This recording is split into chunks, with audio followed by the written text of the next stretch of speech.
अगे कोइल बियाहवा तोर एको संगा होलोगे हेते हेते बोले कैसे बढ़ गेलोगे बोली ना कोइल बियाहवा तोर एको संगा होलोगे हेते हेते बोले कैसे बढ़ गेलोगे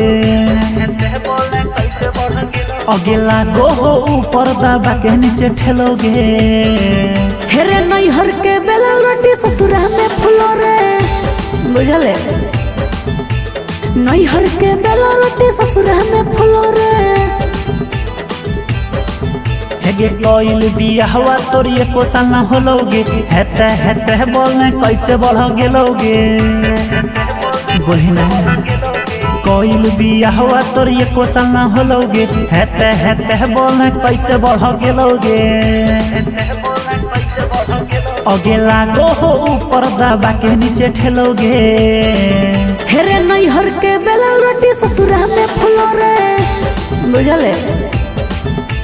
नैहर के बेला रोटी ससुरा में फुलो रे नैहर के बेला रोटी ससुरा में फुलो रे ससुरा में फुलो रे ससुरा में फुलो रे नैहर के बेला रोटी ससुरा में फुलो रे पहली कुंवारे में तो छोड़ी बड़ी भूल गे यही से गेलो सामान दोनों झूल गे भतर से हमारे छौड़ा भर नहीं मन रे यरवे डाले कड़ाही में जोरन रे लागो सैया तोर नहीं छोड़ी साया कबो खोलोगे हेरे नैहर के बेला रोटी ससुरा में फुलो रे छौड़ा नैहर के बेला रोटी ससुरा में फुलो रे नैहर के बेला रोटी ससुरा में फुलो रे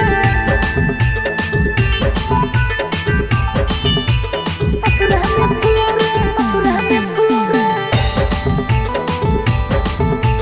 नैहर के बेला रोटी ससुरा में फुलो रे नैहर में खूब बजवई छोड़ी बजागे सट सट लेनी हो सुरजा से मजागे फूल लेनी हाँ भतर हमार छोड़ा हो खाली नाम के यर के कोइल हो कुल सब काम रे हर तार जहनु बम्बा पकड़ के रोजे झूलोगे हेरे नैहर के बेला रोटी ससुरा में फुलो रे के बुझने हेरे नैहर के बेला रोटी ससुरा में फुलो